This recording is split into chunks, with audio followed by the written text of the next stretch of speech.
नमस्कार दोस्तों, स्वागत है एक बार फिर आपका द्विघात समीकरण का हल और द्विघात समीकरण को हल करने की विधियाँ, ये क्या होता है, इसे आज हम पढ़ने वाले हैं आज के इस वीडियो में।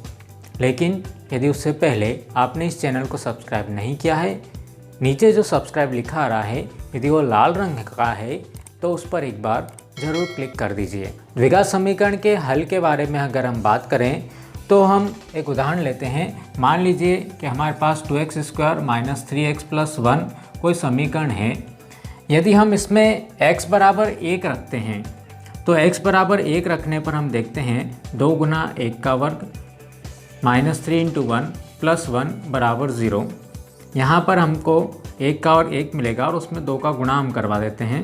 -3 गुना 1 3 मिला, +1 बराबर 0।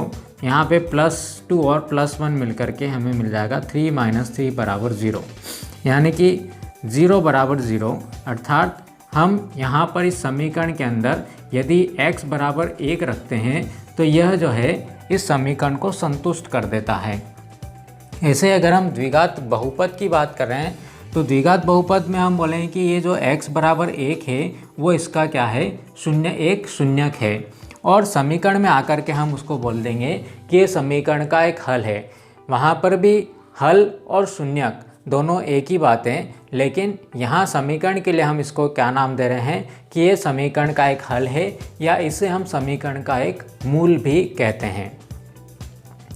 तो जैसा कि हम जानते हैं कि द्विघात समीकरण को हल करने की जो विधियां हैं हमारे पास में, सबसे पहली विधि गुणनखंड विधि, पूर्ण वर्ग विधि, और तीसरी जो विधि है जिसे हम सूत्र विधि या द्विघाती सूत्र विधि के नाम से भी जानते हैं।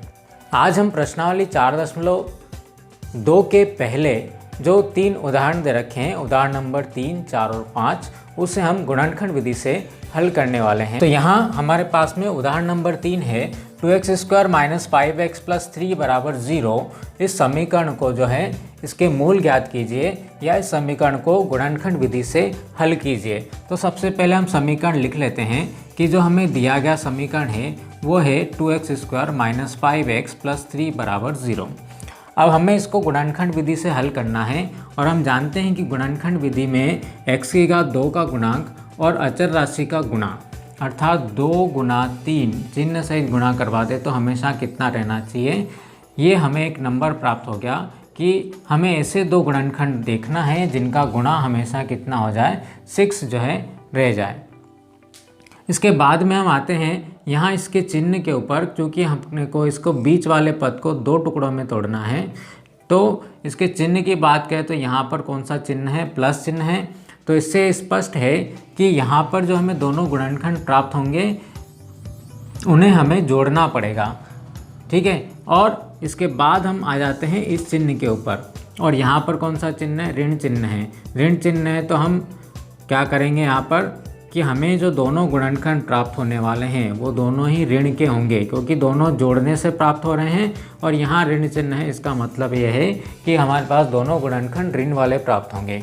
अब यहाँ से हम शुरुआत करते हैं 1 से, तो 1 गुना 6 बराबर 6 मिलेगा। यहाँ पर हम चिन्ह लगा दें -1 और -6, तो हमें +6 प्राप्त हो जाएगा। -2 का गुणा अगर हम -3 में करवाते हैं तो भी हमें 6 प्राप्त होगा। और -2 और -3 यहाँ पर अगर हम -3 × -2 करें तो हमें 6 प्राप्त हो जाएगा। रिपीट हो गया है, इसलिए हम यहाँ पर अपना कार्य जो है बंद कर देते हैं और हम देखते हैं कि -3 और -2 मिल करके कितना मिल जाता है, हमें -5 मिल जाता है। तो यहाँ अगले स्टेप में हमें मिल जाएगा 2x² - 3x - 2x + 3 = 0। अब हमें इन दोनों के अंदर जो कॉमन आ रहा है उसे कॉमन लेते हैं। इन दोनों में हम देखते हैं कॉमन क्या है, x है, तो यहाँ पर हमें मिलेगा 2x - 3। अगले स्टेप के लिए, आगे के लिए जो है अपने क्या करना है, इसमें यही चिन्ह लगाना है।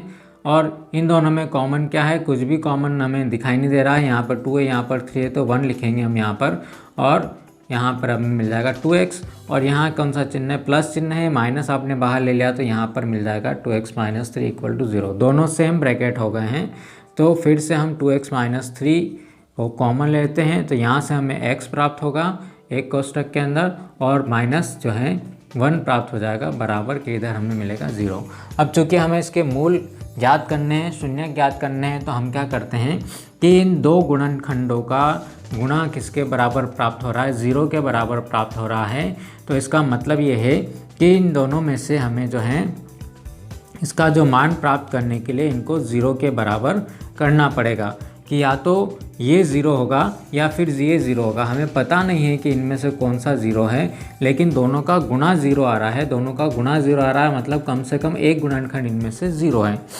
अब हम इसको हल करने के लिए क्या करते हैं, 2x और 3 को उधर ले जाते तो हमें मिल जाएगा 3, या फिर यहाँ पर जो है पहला मूल हमें प्राप्त हो जाएगा 3/2,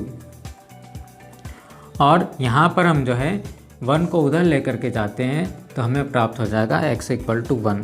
तो हमें यहाँ पर जो है समीकरण के दो मूल प्राप्त होंगे, x = 3/2 और x = 1। हाँ, हम इस उदाहरण की बात करें, उदाहरण नंबर 4 की, तो यहाँ पर जो हमें समीकरण दिया हुआ है वो है 6x² - x - 2 = 0।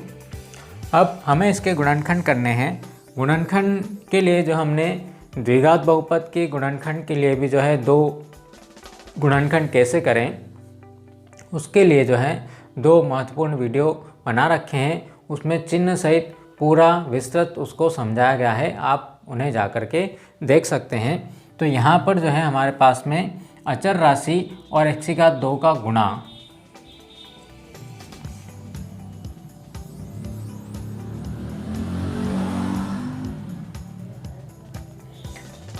ये आता है किसके बराबर, -12 के बराबर।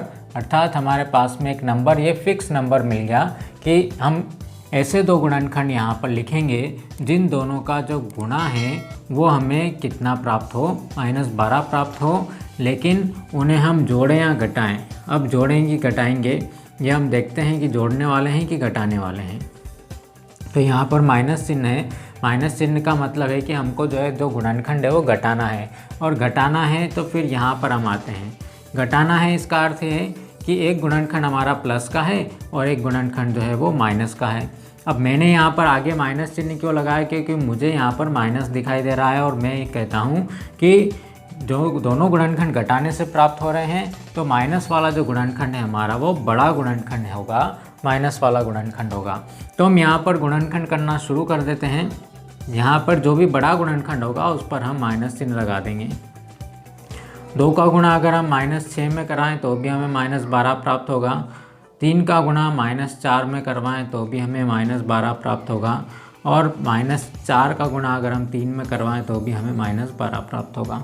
यहाँ हमें 3 और 4, 4 और 3 रिपीट हो गए हैं, तो यहाँ गुणनखंड करना हम बंद कर देते हैं और ये देखते हैं कि क्या -4 में से 3 को हम घटाते हैं तो हमें क्या मिल जाएगा, -1 प्राप्त हो जाएगा। इसलिए ये गुणनखंड हमारे काम का है। तो यहाँ पर हम लिख देते हैं, अगली स्टेप में हमें प्राप्त होगा 6x² - 4x + 3x - 2 = 0। यहाँ हम देखते हैं कि इन दोनों में जो कॉमन है, 6 2 के पहाड़े में भी आता है और 4 भी 2 के पहाड़े में आता है, तो दोनों में कॉमन हमें प्राप्त होगा 2, और x हम यहाँ पर लिखेंगे। 2x हमने कॉमन लिया तो 2 3 6 हो गया, हमें मिलेगा 3x - 2। अब यही चिन्ह हमने को यहाँ पर लगाना है, प्लस 3x और -2 दोनों में कॉमन जो है वो कितना है, 1 है, तो हमें अगले कोष्टक में भी मिल जाएगा 3x - 2 = 0। यहाँ 3x - 2 और 3x - 2 को फिर हम कॉमन ले लेते हैं, तो 3x - 2, और अगले कोष्टक में अपने को यहाँ से प्राप्त हो जाएगा 2x और +1 बराबर के इधर 0। अब इन दोनों गुणनखंडों का गुणा जो है किसके बराबर आ रहा है, 0 के बराबर आ रहा है। तो हम लिखेंगे कि या तो 3x - 2 = 0 होगा, या फिर 2x + 1 = 0 होगा। इसको हल करने के लिए हम इस 2 को उधर लेकर के जाते हैं, तो 3x = 2 मिलेगा, और यहाँ पर मिलेगा 2x = -1। अगली स्टेप में हमें प्राप्त हो जाएगा इसका आंसर x इक्वल टू 2/3 या फिर जो है x इक्वल टू -1/2। यहाँ हमारे पास में इसका उदाहरण नंबर 5 है 3x² - 2√6x + 2 बराबर 0। ये समीकरण हमें दिया गया है और इसके मूल या इसके शून्यक हमें जो है ज्ञात करने हैं। तो हम यहाँ देखते हैं कि यहाँ पर हमारे पास में x2 का गुणांक 3 है और अचर राशि 2 है, तो हमें एक नंबर प्राप्त होता है, वो है 6। यानी कि ऐसे दो गुणनखंड हमें निकालने हैं जिन दोनों का जो है गुणा किसके बराबर हो जाए, 6 के बराबर हो जाए। और साथ ही हम क्या करें कि इसके चिन्ह की बात करते हैं, तो यहाँ पर प्लस चिन्ह मिला हुआ है, इसलिए हम ये कहेंगे कि दोनों गुणनखंडों का योग करने से हमें बीच वाला पद प्राप्त होगा। और दोनों गुणनखंडों के जो चिन्ह होंगे, अब वो दोनों गुणनखंडों के चिन्ह जो होंगे दोनों ही कैसे होंगे, माइनस के होंगे। तो हमारे पास में यहाँ पर √6 है, तो हम यहाँ पर देखते हैं कि 1 का गुणा अगर हम 6 में करवाते हैं तो भी 6 प्राप्त होगा, मतलब -1 और -6 हमें 6 प्राप्त हो जाएगा। यहाँ पर अगर हम -2 का गुणा -3 में करवाते हैं तो भी 6 प्राप्त होगा, लेकिन 2 और 3 5 और हमें यहाँ पर दिया हुआ है 2√6 दिया हुआ है। 2√6 दिया हुआ, तो हम यहाँ पर इसको देखते हैं कि अगर हम जो है इस 6 को जो है √6 गुना √6 लिखते हैं तो हमें 6 प्राप्त हो जाएगा। या फिर इस √6 को हम थोड़ा सा और चेंज करके लिख सकते हैं, -√6 को 2 × 3 इंटू यहाँ पर भी जो है कितना मिल जाएगा, 2 × 3। तो दोनों का गुणा कराने से हमें क्या प्राप्त हो जाएगा, 6 प्राप्त हो जाएगा। तो कुल मिलाकर के हमारे पास में जो दो गुणनखंड इसके प्राप्त हो रहे हैं वो होंगे 3x² - √6x -√6x + 2 बराबर 0। इन दोनों को जोड़ने से हमें 2√6 प्राप्त हो जाएंगे। अब इस अगले स्टेप की हम बात करें तो उसके लिए यहाँ पर हमें जो है क्या करना पड़ेगा, कॉमन लेने के लिए इस 3 को भी रूट के रूप में लिखना पड़ेगा, √3 × √3x² माइनस √6 को हम लिख देंगे √2 × √3x। इस √6 को भी हम वही लिखेंगे √2 × √3x और 2 को हम लिख सकते हैं √2 × √2 बराबर 0। अब यहाँ पर हम कॉमन में देखते हैं कि √3x इन दोनों पदों में कॉमन है, तो √3x हम कॉमन ले लेते हैं तो हमें मिलेगा √3x - √2।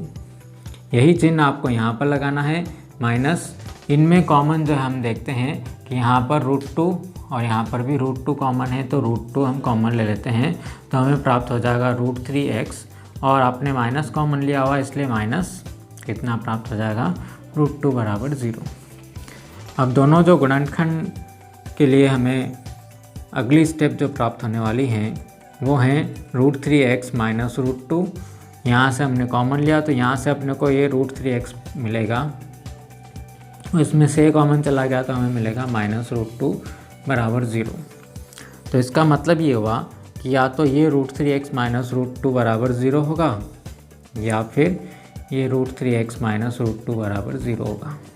और चूँकि हम द्विघात समीकरण हल कर रहे हैं इसलिए हमें जो है इसके अधिकतम 2 मूल जो हैं प्राप्त होंगे, और वो दोनों मूल जो हैं हो सकता है कि एक ही हों या फिर अलग अलग हों। यहाँ पर अपने को जो समीकरण के जो मूल प्राप्त हो रहे हैं वो दोनों ही जो हैं एक ही मूल प्राप्त हो रहा है, अर्थात हमें x का मान जो प्राप्त हो रहा है वो √2/√3 प्राप्त हो रहा है, अर्थात दोनों मूल जो हमारे एक ही मिलेंगे। इस वीडियो में इतना ही, मिलते हैं हम अगले वीडियो में जिसमें हम प्रश्नावली 4.2 के कुछ प्रश्नों को हल करेंगे। यदि आपको वीडियो पसंद आया हो तो इसे लाइक कीजिए, शेयर कीजिए और यदि आपने चैनल को सब्सक्राइब नहीं किया है तो इसे ज़रूर सब्सक्राइब कीजिए। Have a nice